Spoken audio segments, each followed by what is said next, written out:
You're listening to the 49 Carats Podcast, a 49ers Goldmine production with Stephanie Sanchez.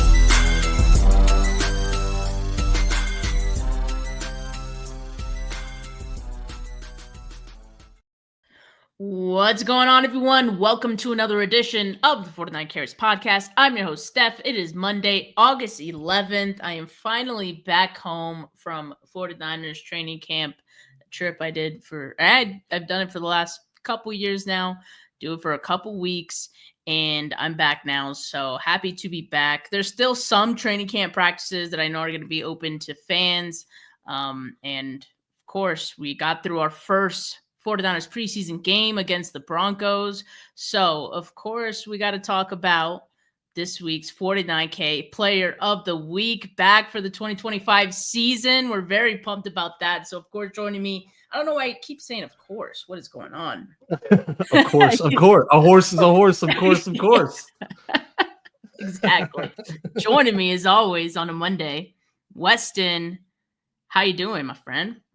I'm good, Steph. I like football feels like it's like really here now. You know when it's really here when it is. Come on. You know how insane I am, right? Like in what I put the family through on Sundays. But this game, we were actually on the road. We were in Newport, Rhode Island for my wife's birthday. So we had an extended weekend, and obviously it wasn't on the NFL Network or anything like that. So you're in like an old school downtown, like beachy / marina theme. So my moral of that story is there's no smart TVs in any of these hotels. So I'm literally watching the game on my cell phone, propped up on top of a microwave, yelling at a microwave basically. And my wife just shaking her head like, yeah, this is who I married. And I'm just like, football's here. What do you want me to tell you? You know what I mean? Like I didn't cut the trip short to come home and watch the game at the very least. You know, compromise. That's how you make it work. Only because it's preseason. There is no such thing as compromise in the regular season. But no, I'm excited. I'm happy to be here, and most importantly, I'm happy to kick off like how you and I got this thing started together was around this concept of 49K Player of the Week, and we finally get to talk about it after so many weeks. Exactly. We're so back. I mean, it is probably one of the more exciting days of the year when we get to talk about a real game again. And I know it's just the preseason, but you know, it's fun regardless. But you know what's not fun, Weston, is all the injuries that we're going to discuss today. But before we do that, let's talk about some of the just roster moves that the 49ers made. So Andre Dillard, offensive tackle, former Eagles first round pick in 2019, you know, the 49ers signed him this offseason. He's activated from the PUP list, so he was back at practice today. And I think we're all open to seeing what he looks like, right? You could never have too many tackles. The 49ers have a lot of meh tackles, you know, so aside from, of course, Trent Williams, but yeah, that hopefully Dillard can provide something and show something in the next couple of weeks that make us feel good. And so going back to the injuries, Amir Abdullah, you guys probably saw him get hurt in the preseason game on Saturday. It was a rib injury for him. He was placed on IR. And if I had to guess, he probably ends up, you know, with a injury settlement and ends up getting cut at some point. But that has not happened yet. But the 49ers did waive Tanner Mordecai. Again, this is now the second time he's been waived, but they needed him out there for this preseason game, get some snaps out of there, and, you know, thank you for your contribution, I guess, Mordecai. And then they signed running back Jeff Wilson Jr., because, of course, they're short on running backs, and they signed defensive end Travis Gibson. So let's look at those injuries, shall we? I mean, I'm not thrilled, but this is quite the list, Weston, and we'll probably spend a good chunk of today's show to just talking about this alone. I'll just put it up here on the screen so everyone can see, because that's how small I had to make the font. It's too much. Okay, let's start with the good news, okay? There were some players that practiced today that exited Saturday's game. Linebacker Tatum Bethune exited the game with an ankle injury. He did return to finish the game, and he didn't miss any time today. He was on the practice field, so Tatum Bethune is okay. And then Marquez Siegel, the safety rookie, rookie safety, exited with a knee bruise on Saturday, but he was back at practice today. So I guess there's no concern for him there. And that's great news because you know what? He's apparently running with the ones now. And I know there's a lot of injuries with the safety group. You know, obviously no Mustafa. Richie Grant is on this list with an injury. But Jair Brown did return to practice today. And Jair Brown, before he got hurt, was running with the ones, you know, while those other injuries were taking place. So now you got Siegel and Pinnock. Jason Pinnock has been, you know, lining up with the ones pretty much all camp. So it seems like he's got that spot down. But there's still definitely some competition happening for that other safety spot, which I'm pretty sure Robert Saleh has indicated before. But it seems like the rookie Siegel has the edge, at least for this week. We'll see how that goes. But other players that return to practice today, defensive tackle Evan Anderson, already mentioned Andre Dillard, and linebacker Chaz Surratt. So let's go through the list of these injuries. This is the one that really bums me out, Weston. Jordan Watkins, who had probably the best play of the game, was this play from Mac Jones, 50 yards downfield to Jordan Watkins. He suffered a high ankle sprain on Saturday, and he finished the game pretty much. Like, he was out there for a good chunk of it. Kyle Shanahan said that, you know, Watkins didn't really mention any discomfort until after the game. And they did some tests. They found he had a high ankle sprain, so he's going to miss about a month. You know, there's no definitive timetable on those, but about a month is usually what those injuries take. And so that's a big blow to a rookie who was definitely looking to make a case for himself to not just make the roster. I thought he had already proven that out. He proved that already, but I think make the case to actually earn some reps in his rookie season. And so he's going to have a bit of a battle coming back and, you know, just trying to get those reps again. I think this was a good opportunity with all the other injuries at the wide receiver room. But Weston, I did a show was it last week or 2 weeks ago? And it was basically, you know, am I panicked about the injuries? Because there were injuries after the first week of training camp, right? And I was like, you know, it's somewhat concerning, but I'm not ready to panic yet. Because then a lot of the injuries were shorter term injuries, and there weren't that many yet, you know, but the injuries have just grown. And you're seeing at the defensive line, you're seeing at the running back group, you're seeing at wide receiver. This depth is wearing thin. And so I'm panicked now. I'm ready to press that button and just want to know where your head's at. I don't think you're wrong. I think we're all a little panicked. I think what was super evident on Saturday evening was this team is not super deep. Right. And, you know, even the budding stars or the glimmers of hope, Jordan Watkins, Upton Stout, Mykel Williams, just go down this list, right? Like Jordan James, whoa, you know what I mean? All of a sudden, the impact's minimal, and you're seeing by these names, Amir Abdullah gets signed and hurt, right? It's just here, come to the 49ers to get hurt. That's literally what it feels like. That's what it feels like. And it just feels like that the team was already paper thin. I don't want to say from a talent perspective. I think when you look at the ones across the board, right, all your starters, really competent football team, right? And then you were very leery about the people behind those starters. And there were a few bright spots. And now those few bright spots are the ones that are getting nicked up, right? And while trying to take advantage of the playing time.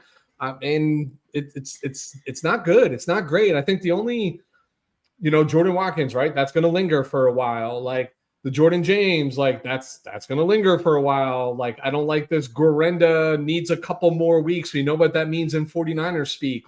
See you on the pup. See you week 6. You know, when there's no definitive timetable, that's just what it feels like. And yeah, You know, like some of these, like, do I think Michael Williams gets back out there sooner rather than later? Yes. Upton Stout, yes. You know, like Gross Matos will be back on. Elliott will be back on. Cowan will be back in. You know, Green will be back in. Not sure what's going on with Juwan. It's a calf. It can linger forever, but that really is just like code speak for like figure out this contract that could linger. But yeah, we're getting to a point where the regular season is super, super close, and anything beyond day to day means missing the start of the season right now. And that's what's becoming scary. Yeah. And just as I comb through some of these comments, I mean, you guys are hitting it on the head. Like, they're playing a game of injury tag. You're it. One player comes back, we lose 3.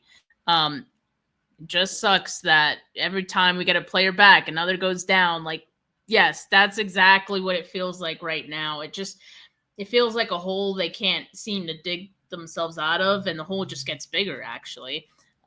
So that's my concern right now. It's not getting any better for the 49ers. But let's go through some of these other updates and just like when some of these players are going to come back. So Upton Stout, the good news on him is he could possibly return Thursday. It's what it's looking like at the soonest. So good for him. He's dealing with some calf soreness. Kyle Shanahan added a little more detail on that. So they just want to be cautious with him. I'm okay with that. He's looked great so far. Yeah, we're okay with caution. Okay, yes. With caution.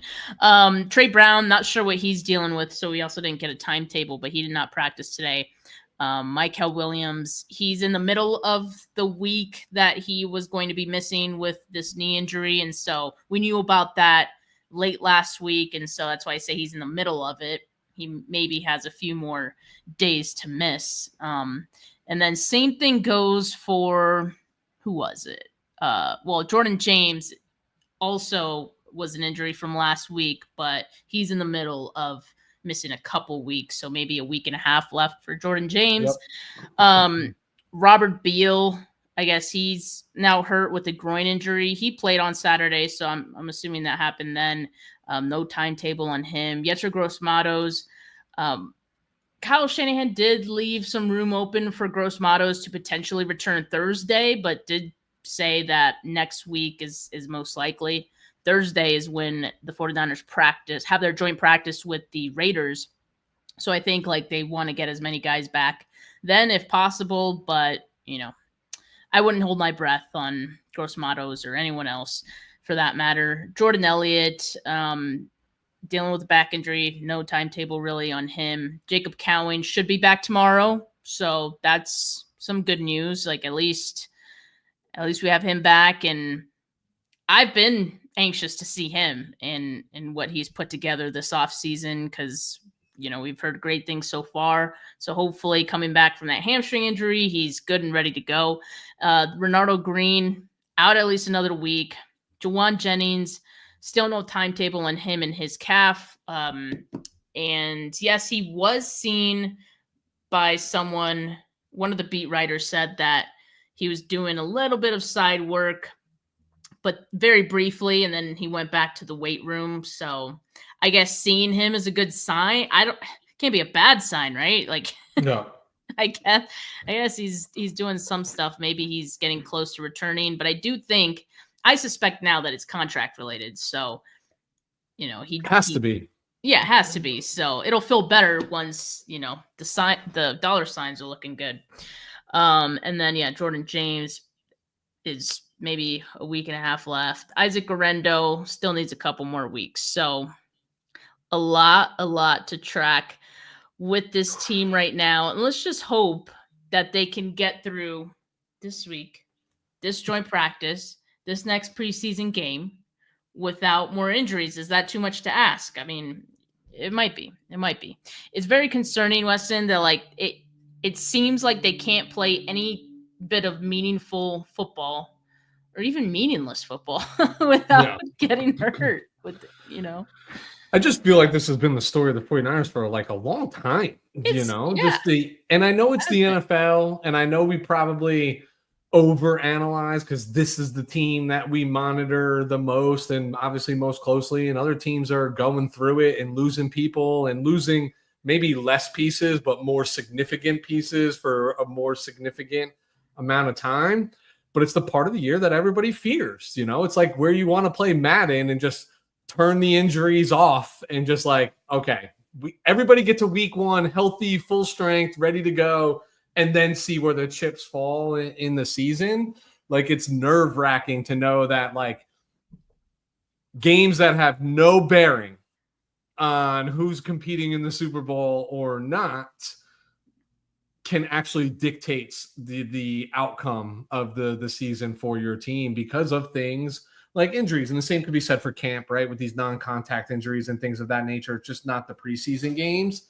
And it's tough because you only have limited roster spots, right? And you can't avoid playing all of the people that you want to put in bubble wrap either. And things happen, and it's just unfortunate, because one of the things that I was so excited for the San Francisco 49ers was we talked about it ad nauseum in the offseason that rookies and second-year players were going to get every opportunity to make an impact this year, just given with the roster churn, et cetera. And quite a few of them were taking advantage of it. Like, I actually have a conspiracy theory that Jordan Watkins' ankle is probably just fine, but Kyle looked himself in the mirror and was like, hold on. Am I going to let a rookie wide receiver play himself into the field right now? Like, because that's what Jordan Watkins was doing. He was doing everything. Was it perfect? By no means, right? Was it mistake-free? Absolutely not. But it was really, really flashy.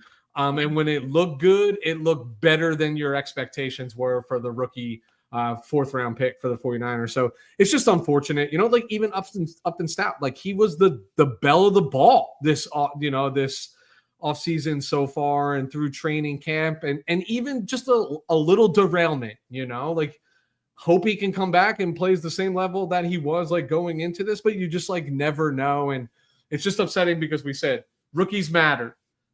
And by all accounts, the ones that we were expecting to make an impact absolutely were early. And now they're just kind of meddling on the sidelines right now.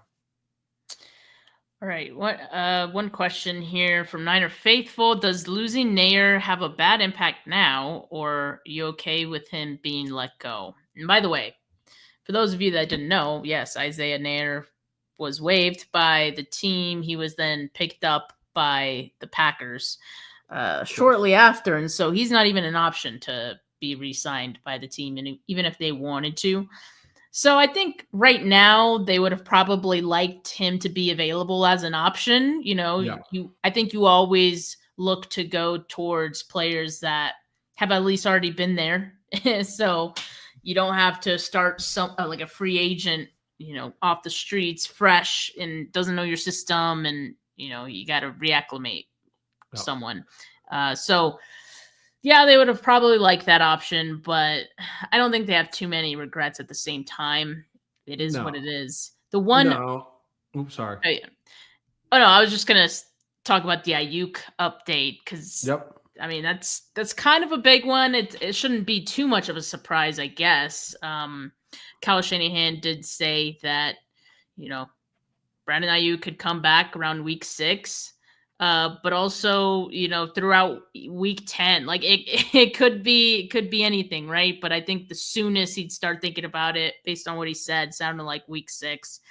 That makes sense. If week 5 is a short week, if I'm not mistaken, and if he starts the season on the PUP list, then he'll automatically miss the first 4 games. So it seems about right for Brandon Ayuk, and that doesn't mean he's automatically going to come back week 6, but maybe that's just the soonest that we can hope for him to come back. So I think it depends. Look, I've been pretty consistent in saying that like Brandon Ayuk is not going to be ready for the start of the season. Expect minimal production from Brandon Ayuk throughout the man tore 3 ligaments in his knee. You know what I mean? He's not some super healer that defies all rules and logic when it comes to the human body. Healing itself. I honestly think whether it's week 6 or because 49ers are by week 5, right? So you can come off at week 4, they're by week 5. So week 6 would be the earliest anyway. But I think that depends on what the first 4 weeks of the season look like for the 49ers too, right? You know what I mean? Like are you 3-1? Are you 1-3? Are you 2-2? That changes the timetable. And whether he's healthy or not, because for him, look, the 49ers know that he's just not going to be a 100% Brandon Ayuk by week 6 of this season. At that point, you're talking about a year, right? Like a year removed, 12 months removed from this major reconstructive surgery on his knee. I think it's just a matter of like, do we have the luxury of easing them into this? Or like, are we scrambling and the rest of the NFC West got off to a slow start as well through the first 4 games, and there's a chance to make up ground? F it, let's roll the dice. Let's get them back on here. You know what I mean? Right. Yeah, I mean, with as big of an investment as they made to Brandon Ayuk, I would think they want to err on the side of caution. So, and we do say on this show often, return to play is not return to performance. So even when he does come back, it doesn't mean, one, he's going to play 100% of the snaps right away. It doesn't mean he's going to look the same way right away. So we got to take all of that into account. But, we're all looking forward to the day that Brandon Ayuk is back out there on the field because, man, right now they can use some wide receivers. The healthy ones they have right now, Ricky Pearsall, assuming Jacob Cowing returns tomorrow, I'm going to just throw him in there, doing the 49ers a favor. Demarcus Robinson, Russell Gage, Tariq Owens, Robbie Chosen, who Kyle said, by the way, has a chance. He has a chance because of all the injuries, which is crazy. Junior Bergen, Isaiah Hodgins. So that's not a great list. We've already talked about how this wide receiver room is not good. Just a lot of names, a lot of bodies, but with all the injuries, yikes, it's looking even worse. But we'll see. We'll see what happens. Steph, I'm going to be in a foul mood if we start week 1 and Robbie Chosen is part of the 46th address on week 1. I'm sorry. Like, I don't even know what to say to that, Weston, because like I feel like it's in the realm of possibility. I know, but what other value does he provide for your football team other than he lines up at wide receiver and you're decimated? So did Junior Bergen, right? He played wide receiver. Like, at least he can potentially return kicks for me. At least he'll play on special teams. I can put him as a gunner and send him down on punts or something along. Like, so Robbie Chosen serves no benefit to the San Francisco 49ers outside of a camp body for the remaining 2 weeks of this preseason. That's it. Like, I'm going to be pissed, Steph. Pissed. I'm sorry. That man, like, and he could go play wide receiver for another team in the National Football League. Fair. It's totally fair. Non-Faithful asks, what's going on with Tariq Owens? Is he not doing good in camp? He wasn't really doing anything. He was just kind of there. Like, there wasn't really much I was seeing from him at all.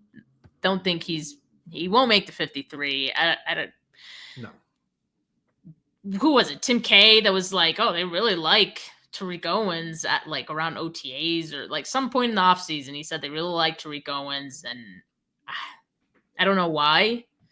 Maybe that earns him a spot on the practice squad, but yeah, he hasn't really done anything. And yes, hopefully Demarcus Robinson can at least play week 1, but again, it all depends on when that suspension comes down for him. But Weston, are you ready to maybe shift a little more into the positive side for a bit? And we could talk about this preseason game against the Broncos. We could talk about our nominees for 49K Player of the Week. First, just like, I'm going to give you the floor because, I haven't talked to you, and I did my post game. Everyone knows my initial thoughts. I want to know yours.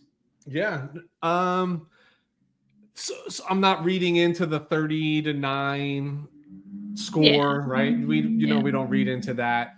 What I will say, I'll start negative and I will get positive stuff, I promise. Okay. Negatively speaking, this team is paper thin.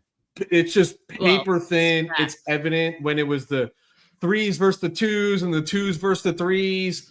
We weren't even in the same hemisphere as the Denver Broncos at that point in time. It looked bad. Positive.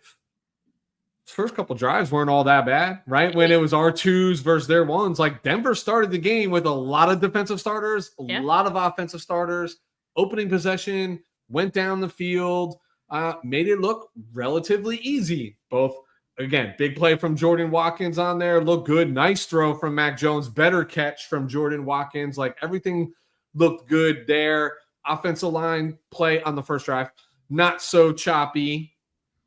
Second drive, a little bit different. I know everybody wants to, kill Burford for getting beat by, Benito and consecutive plays. Keep in mind, Nick Benito was literally an all-pro in the National Football League, right? Like, guy's a stud. He does that to really good left tackles in the NFL. That's not an excuse for Spencer Burford, because the whole point of this audition is like, can you play in a pinch and can you do those things? And maybe you question that. But we learned from Kyle that some of that was a little misalignments. More schematical than it was necessarily like, let's blame the man who was responsible for Benito on the plays.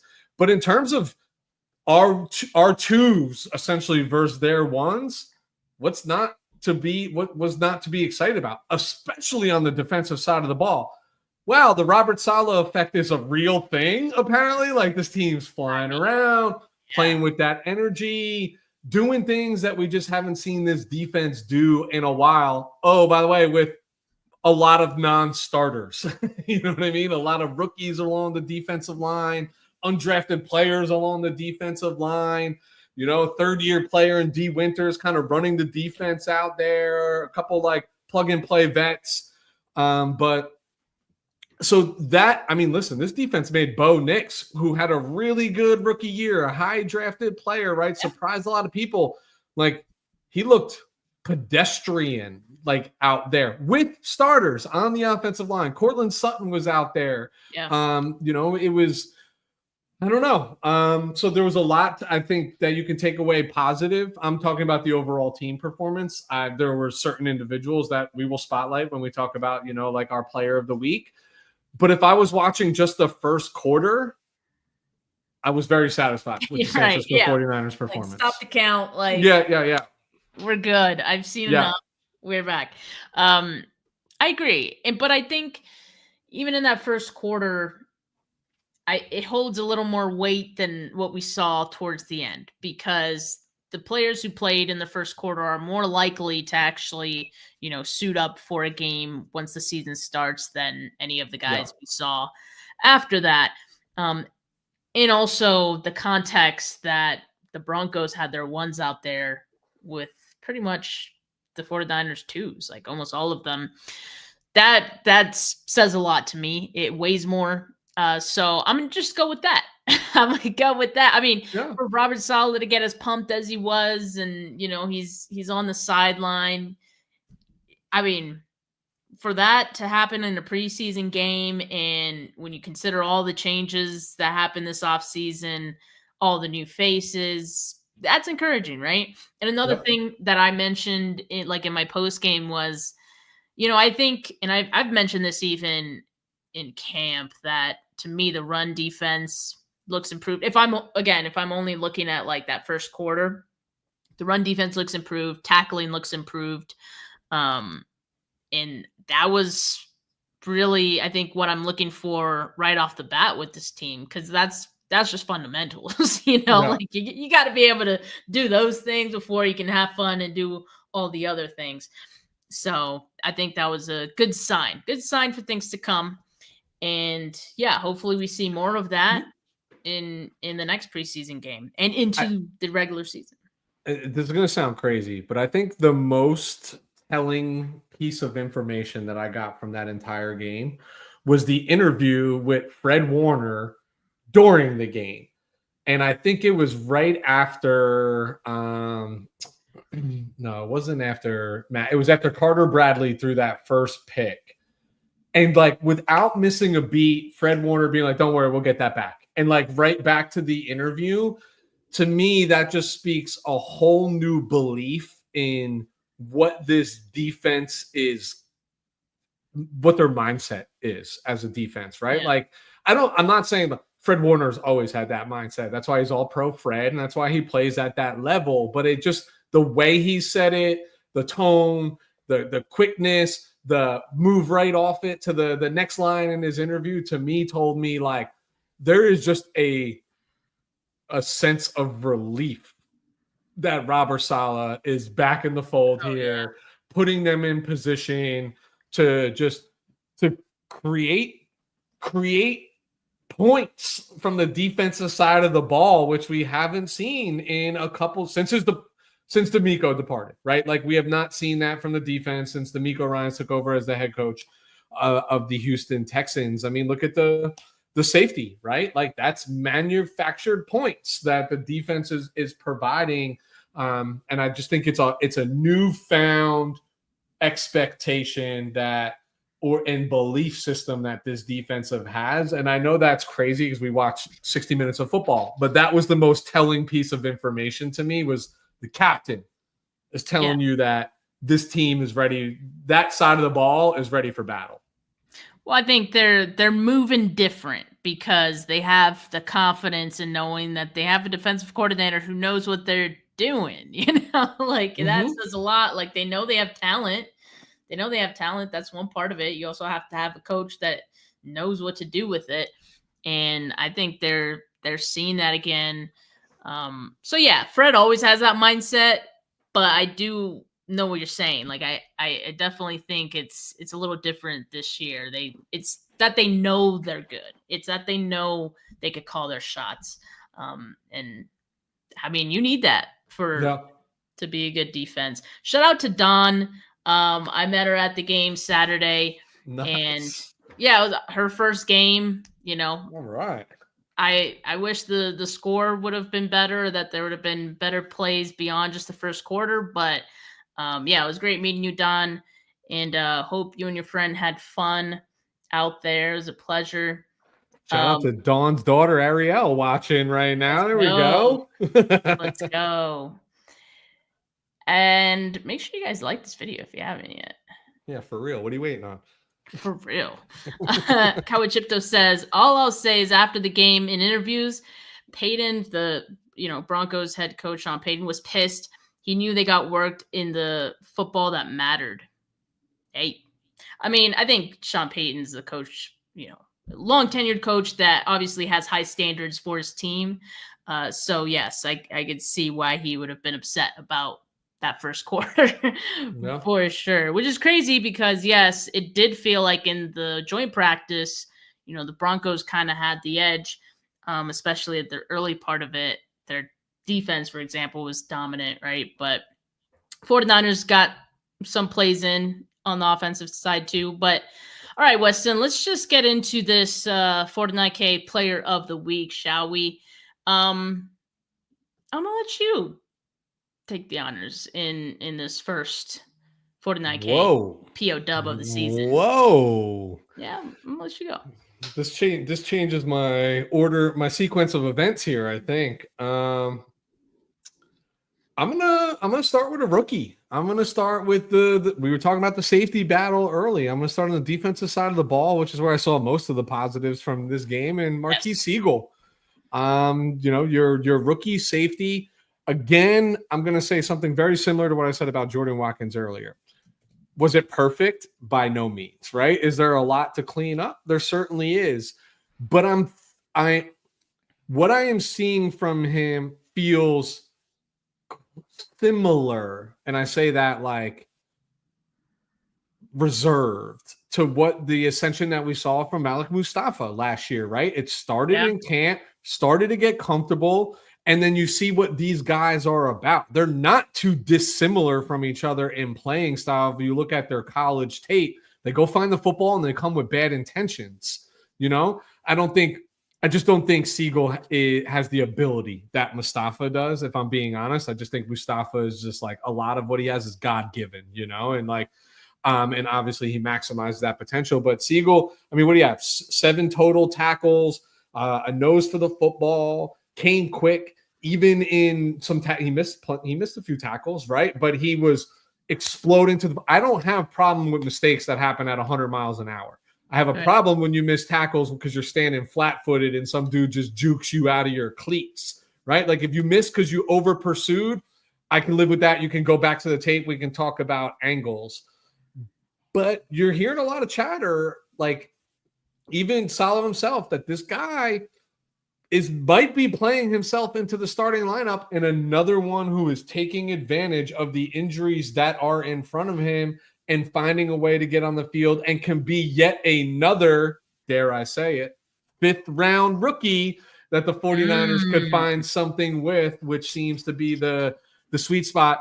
But for me, this was more about finally got to see it on tape, not just camp clips, right? And conversations. You saw firsthand, Steph. You were at a lot of camp, right? So you got to see this guy move around the field.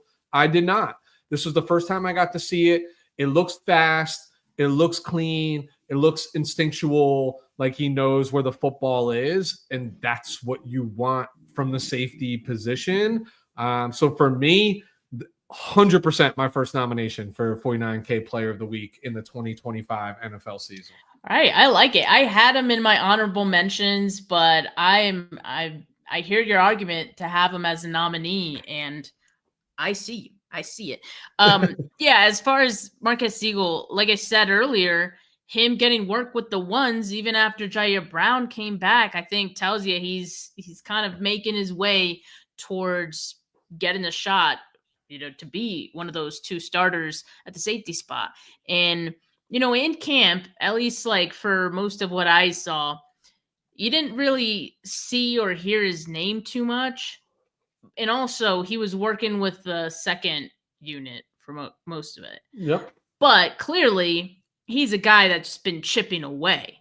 He's chipping away and, maybe in a subtle way stacking his days, right? So you weren't really seeing anything super flashy, but what we saw in the game, I think shows a lot of growth and shows the potential of what he could be if given the opportunity, right? And obviously the 49ers like what they see. Not just so I said this earlier on Twitter, I think it says a lot that the 49ers haven't made any move to bring in a safety, even with the injuries that they've had. They've had 2 guys down for much of training camp, right? Like we already knew Malik Mustafa wasn't going to be participating in training camp, but then Jair Brown goes down. When Jair Brown goes down and he misses, what was it, like a week and a half, like they don't try to sign anyone else like they have for other positions to replenish right away. Then Richie Grant gets hurt. I mean, maybe they can sign another safety in the coming days, but to me, even when Jair Brown went out, for them to not sign anyone right away tells me they feel pretty comfortable with where Marquez Siegel is at. I think it says a lot. Yeah, and after what we saw on Saturday, I think it kind of just reaffirms that for me. So, yeah, I'm excited to see what else he does. I think we got to keep in mind, too, just how much more impressive it is because he missed a portion of the offseason. Like, he had the sports hernia. I forgot when he started practicing again, but it was somewhat recently. Like, it wasn't – maybe he was available for the start of training camp, if my memory serves me right. But, he did – for a rookie to miss, any portion, I think, of the offseason could be significant. Like, it could – hurt your chances of getting up to speed and, earning reps. But for Siegel to already kind of make a case for himself, I think says a lot. So, really excited for him and what he may look like against the Raiders as well. So he seems to be heading in the right direction. Yeah, 6 tackles, 2 stops for him, and he just looked really natural for him. Yeah, it's fluent. It's instinctual, right? And I think that's what the 49ers need from their linebackers and safeties is fly to the football. Robert Saleh coaches a brand of defense that says keep everything in front and get to the football carrier, right? No matter where that is. One thing that I will add with this whole safety piece is I do also believe, look, I think Siegel is making his case 100%. But I also think Robert Saleh, and this is just my thought, I still think he believes in Jair Brown's capabilities as well since he's got to the 49ers and whatever homework he's had to been able to do on him because of these. If they had truly soured on him with these injuries, a move would have been made, right? Yeah. But I also still think there's a belief there, which is great, right? Like in an ideal world to start this season, listen, I've defended Jason Pinnock, right, and said like, hey, this guy gets a bad rep. He's actually a pretty savvy vet. He'll make a play here and there. He's not going to be this massive liability, in the deep third of the football field. But I think ideal scenario is you start your season, find a way that Jair Brown and Marquise Siegel are the two starters. Don't know if that's what happens, but I think that's ideal state for the San Francisco 49ers. I mean, I agree that I don't think they've given up on Jair Brown, but it definitely does seem like Pinnock is the favorite there for at least one of the for sure. He's a vet, and yeah. Saleh has experience, like knows him, firsthand. Like it makes sense that he's gonna probably be the guy, but doesn't have to be, right? There's still some football to be played. Absolutely. All now, right, Steph. Yeah, let's get into Who is it? Who is it? Rob D said it's the year of the rookie. So in that fashion, I'm going to stick with a rookie here, and one that they didn't draft, an undrafted free agent, Sebastian Valdez, interior defensive lineman, who Kyle Shanahan himself said he stuck out the most in Saturday's game. He had 3 tackles, 3 stops, a sack. But I don't even think the stats tell the full story. And usually that's how it goes, right? With a lot of players. You just see him getting penetration. You see him, moving his guy forward. You see power. I was starting to see that in some of the training camp practices, in one-on-ones. You see it in the team periods. And you always wonder, is this going to translate to games? It did. And he played a good portion of this game, actually. He wasn't just there in like the, with time expiring in the fourth. Like he was there for a good chunk. And the whole time he was out there, I saw what impressed me. So Sebastian Valdez, I think, definitely earned himself a nomination for 49K Player of the Week. Yeah, he sure did. What's funny is he's a big man. He's Hulk. He is super strong. And I think the most appealing quality of Sebastian is he doesn't get blown off the football, right? Like, because of his strength. And what have we said? The 49ers run defense in 2024 was as poor as you could imagine. And I think he's going to get an opportunity here while they're figuring out what this rotation of 8 or 9 defensive linemen is going to be. He's another one, undrafted player, who can make a case to find himself on the roster. Thought he played a hell of a game, did everything he could with his reps. He's actually surprisingly quick, and can scoot for a big man, chasing plays down, sideline to sideline a little bit. I loved his tape. I thought he looked really. Look, I don't want to oversell him, right? But I'll say this: I think I too had him on my list to nominate here. And I just thought he is clearly taking advantage of, not just in practice, but now in the game, of the opportunities that are being afforded to him. Yeah, and that's exactly what you need to do at this point in the game, right? Like, you're on the roster bubble. Let's see what you have. He's putting it together. And Weston mentioned this in a prior show, that he feels like this year's Evan Anderson, just that surprise undrafted free agent who, maybe sticks around on the practice squad, but don't be surprised if he's a call up at any point in the season, and that he actually surprises you then as well. So keep an eye on him. Let's keep an eye on Sebastian Valdez, aka the Hulk. All right, Weston, who's your next one? I think I know, and I think I'm on the same page. Like, I just telepathically, like, I just know we're there. We're on the same page. It's Chase Lucas. It's Chase Lucas. I knew. It's Chase Lucas. And good, right? I was excited when they made this move for Chase Lucas in the offseason last year. Never really came to fruition. Got a little playing time here and there. Made it, I think he played in a couple games for them, especially at the tail end of the season.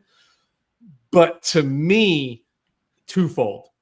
Chase Lucas played well, right? He had the safety, he created the pressure that caused the safety, which was basically intentional grounding in the end zone, right? So he didn't necessarily sack Bo Nix in the end zone. He had that one pass breakup that was nice. I just thought him being all over the field, 8 tackles, doing that sort of thing, just was like, wow, he seems to fit the Robert Saleh defense. And it's about finding good players and putting them in the right position on the football field. And I think throughout the game, Chase Lucas was just put in a position to like maximize his talents and succeed. And he played a damn good football game. I think it was nothing like, I mean, the safety shows up in the box score, right? But I just think it was other little things. Just had good coverage on a lot of receivers, played a little bit slot, played a little bit outside, like lined up all over the place. I thought he just did a lot of things. Another one that I would say in this game, similar compliment that I made for Marquise Siegel, he just he felt like the vet that he is and felt very instinctual on the football field. Thought he just played a hell of a football game. Oh, yeah. And I'm glad you mentioned the specific play, like, for example, the blitz that forced the throwaway, the forced intentional grounding that forced the safety. Yeah. Like, I mean, that's an impact play. For sure. Even if it doesn't show up on the stat sheet for him necessarily. I mean, it still shows up and makes a big impact. So that was one. And then he also had the pass breakup on a pass attempt to the end zone. It was 3rd down, and that one didn't make as big of an impact because the Broncos ended up converting the 4th down that they attempted after that. Yeah. But a 3rd down stop is a 3rd down stop anyway, and it's the preseason, so I'm paying attention to individual performance, and Chase Lucas had a hell of an individual performance. 8 tackles, 3 pressures. I'm pretty sure all of those were from blitzes, right? Yep. 6 stops. Allowed 6 catches, but held receivers to 31 yards in his coverage, and the 1 pass breakup that I mentioned. So, yes. The only thing that I'm like, this is interesting now, but it's a good problem for the 49ers to have. We've been saying Upton Stout, he's locked in as the starting nickel, right? But Chase Lucas, I mean, is it possible we see both of those guys on the field? Maybe not at the same time, but, maybe I think they find a way to get Chase Lucas some playing time once the season gets rolling. Listen, if he has the ability to find the quarterback the way that he did, you have to find a way. Like, you have to find a way. And this is what I love, the evolution of Robert Saleh, right? Like, all those years as the defense coordinator for the San Francisco 49ers, and they were so good because they got so much pressure before they never had to blitz, right? And now it's like, this is the preseason and Saleh's just dialing it up. And I love it. Maybe there's players that fit that scheme for him, and maybe Chase Lucas is one. And I hope they find opportunities to have him and Upton Stout on the field at the same time, because gosh, they both look really good close to the line of scrimmage. Look, I know I was watching on a small cell phone screen. Like, this, Steph, this is literally the screen that I was watching it on, right? Like, watching the game. But Chase Lucas was in every frame. He was in every frame when he was on the field, and that's what I'm looking for. Like, preseason is look, barring injury, every NFL team has a pretty darn good idea of what, like, 44 of the 53 are gonna be, right? Like, you do. Yeah. Like, the games are to find the other ones. And I'm looking for normally I'm looking in the second half of a preseason game to find the one person who I think plays their way on. I don't think we saw that on Saturday. I think we saw earlier on Saturday who are the handful of guys that might play their way into the 53. And if I'm going off of 160-minute football game, well, Chase Lucas has found his way onto my 53-man roster is the way that I look at it. Yeah, absolutely. And yes, he will find a way onto the field. If you guys recall, in one of the practices where Saleh was dialing up the blitz, there were like 5 or 6 DBs. I think there were like 6 DBs on the field at the same time. I want to say Chase Lucas was one of them. Upton Stout was in there. It was just a, go out there and blitz sort of play. So Yes, that we will see it. We will see it at some point this year. But there's a place for that in the defense, right? Like, look, I'm not making a comparison to Chase Lucas and this person about to say, but Jamal Adams, right? Jamal Adams made a career of being this safety that found the quarterback, right? Like he'd be up there in sacks in the NFL as a safety. You find players and you maximize their skill set. And that's what Robert Saleh's doing. And maybe Chase Lucas has this niche for playing closer to the line of scrimmage, guarding a tight end, and getting to the quarterback, right? And there's a spot for that on this defense is the way I look at it. And that makes your defense less predictable, which has been very predictable the last couple of years. So we're very much looking forward to that. Right. Hey, Bosa and Chase Lucas are coming at you at the same time. You're going to pick up Bosa, right? Imagine from the same side. Like, what do you do? What do you do? Boom. You're cooked. All right, let's get to the voting period. We've got 3 nominees. Weston, that was all you had, right? You said you had players. Yeah. I have some flowers. I have some flowers. I got some flowers too. In fact, I decided to, I was going to have 3 nominees myself, but then I was like, no, let me give this guy his flowers instead. So let's do it. But you guys know what time it is in the meantime. Play that later. Oh, geez. All right. So, these slides, man. Okay. You guys know what time it is. It's time to vote for 49K Player of the Week. So we got Marquez Siegel, Sebastian Valdez, Chase Lucas. Woo, defense heavy, if that tells you anything about how Saturday went. So put it in the chat. Anyone that's watching in the chat, please, mention who you want to see as 49K Player of the Week, who you thought had the best performance on Saturday. In the meantime, me and Weston are going to give some flowers, some honorable mentions. Let me go first. All right. So I'm going to say, let's say Kalia Davis. And the reason, so he was the one that, at first I had as a nominee. I looked at Kalia Davis and Sebastian Valdez stats, and they were so close. Like Kalia Davis only had 1 less tackle than Sebastian Valdez. And from there, they had the exact same stat line. Like, so 2 tackles, 3 stops, 1 sack for Kalia Davis. And early on in the game, like I did see some plays that were great for him, or ones that kind of just created that domino effect where something else happens, So you saw some good from him. And I think that was important to see, especially with how this defensive line has been kind of depleted with injuries, especially the interior. So you need these guys coming back from injury like he did last year, right? He didn't play a whole lot last year, but someone that I think we haven't seen enough of. But I think anytime he is out there, it always seems like he gets a little bit further along in his game. And so he looked good out there for me. Honorable mention. Give him his flowers. He gets the same from me, Steph. Let's go. I'll go as far to say is that I firmly believe Kalia Davis could be a stud in the NFL. All right.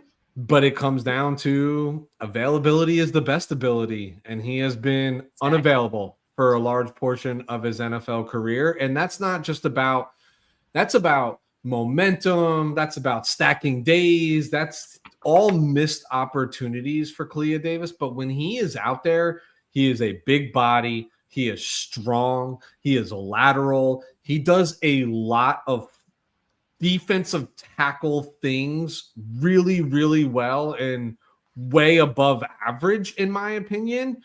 It's just you never get a large enough sample size. You just never do. But I do think if he could put together a 15 to 17 game season, it would significantly matter for the San Francisco 49ers. I think he's that good of a football player, but we just haven't seen it. And that's what derailed him in college. They drafted him off of an ACL. You know what I mean? Like it's been the book that we've always read, but I'm a big believer in Kalia Davis. I just wish he could stay on the field.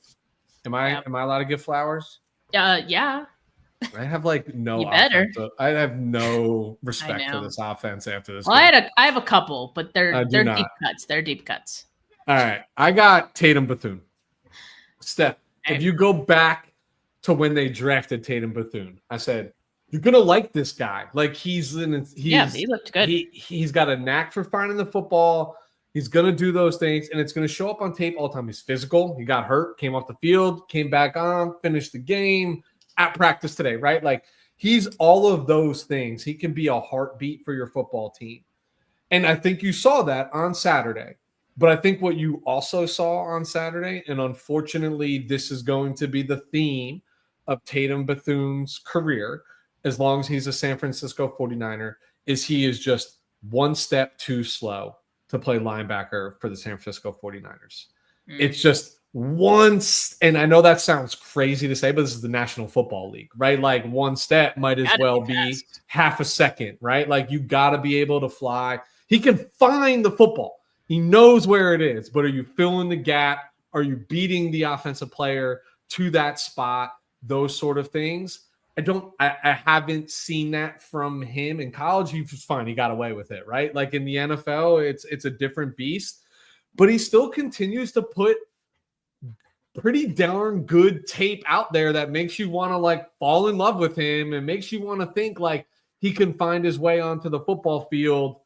And I saw that again Saturday. So I'm giving Tatum Bethune his flowers because I love everything about his brand of football, but I just think he's a hair too slow to truly get the opportunity to make the impact for the San Francisco 49ers the way they play defense. Maybe it's different, for another team. He's like the Talanoa Hufanga of linebackers, you saying? Yeah, just like that. Just a half, like a hair out of place, but that hair means everything in this league. It does. Someone who has super quality hair like yourself, Steph, understands if one's out of whack, you know how this goes. Well, I thought you were talking about Hufanga there, so I was like, wait, is he like trying to do an analogy right now in like just double meaning here? But no, great. No, I agree. I think Tatum Bethune has been making some improvements from one year to the next. I think that's what you want to see, especially from this linebacker core. We know D. Winters was probably going to have the best shot at being LB2. Sure. He's taken a tight grip on that, but you still want to see what these other guys can do because, if anyone gets hurt, like some of these guys are going to have to step up. Yep. Is it going to be Tatum Bethune? Right now it looks like yes, but yeah, you do have concerns about the speed. All right, just really quick, couple of others. You guys are saying flowers, so yeah, can we give some flowers to Dallas Flowers? We sure can. I mean, why not? If you guys say so. So the chat is saying Dallas Flowers deserves some. And I don't think he had a pass breakup Saturday, but he's been having pass breakups throughout camp, so that says a lot. I think he's the third corner to come in behind Lenore and Renardo Green. Yeah, he's going to get a full shot to make this football team too, for sure. And Darrell Luter had a pass breakup. Jury's still out on him. I think like whether he makes the roster right now. I think he's on the side where I think he does. But he'll be like on the back end of the depth. I've seen everything I need to see from Darrell Luter. It's okay. Experiment over, in my opinion. Well, the pass breakup against Sutton was good play. And he was starting to put some things together towards the end of camp from what I was seeing. But yeah, I think maybe he needs more. The thing is, the guys who are playing behind him are taking advantage. I don't think no. I mean, I don't know. I don't know if that's true. Like Trey Brown. Okay. Trey Brown's hurt. I've seen some things from him, but like, Dallas Flowers obviously ahead of Darrell Luter. Jacob Robinson, he's done some good things. I think he'll make the practice squad, but I don't think he makes the roster. So yeah, I guess that's why I'm like, jury's still out. I think they want to get a good look at him though. And I think that's why he's getting these like extra reps. Flowers for my hair. Thank you. Thank you guys. You guys are funny, but all right. The two offensive guys that I wanted to give flowers to, and I'll make this pretty brief, is Connor Colby and Drew Moss. I just think those are two guys, like I said, deep cuts, but pay attention to them. in these following games, and if you could watch Saturday's game back at all, pay attention to them because they're doing some good things. And these are going to be the guys that I think stick around, at whether it's on the roster or the practice squad. They've been doing some good things throughout training camp as well. And I think there may be surprising people, especially Drew Moss, who was undrafted. So yeah, I keep an eye on them. Again, guys just taking advantage of their opportunity. Like this offensive line, like outside of the starting names, is anybody's guess at this point. And, the two highest graded offensive players come, according to PFF, coming out of that game are Connor Colby and Drew Moss. And they played a lot of snaps. So that's not a grade off of an 8-snap appearance, right? Like, I mean, Colby had 41 total snaps. He played a lot of football on Saturday evening. And, some of it looked promising for sure, which is what I expect out of an Iowa offensive lineman, if I'm being dead honest, right? I mean, we all did, if we're being honest. So no, it's great. It's great to see Iowa guys doing Iowa things. All right, Weston, who would you vote for 49K Player of the Week? I put him up first. I'm gonna say Siegel. Okay. So he broke this one being unanimous, because up to this point it was all Chase Lucas. My vote's going to Chase Lucas. Chase Lucas it is for the first 49K Player of the Week of the 2025 season. In this case, the preseason, but it still counts in our hearts. So congrats to Chase Lucas. It absolutely matters. All right, guys. Well, I appreciate all of you for tuning in. It was fun to do this again. We'll be doing it again next Monday, talking about the 49ers Raiders game. So excited for that. Make sure you guys like this video. Make sure you subscribe to the channel if you haven't yet. Audio listeners, leave a rating, leave a review, hit that notification bell so you know when I go live. For now, folks, have a good rest of your Monday. Peace.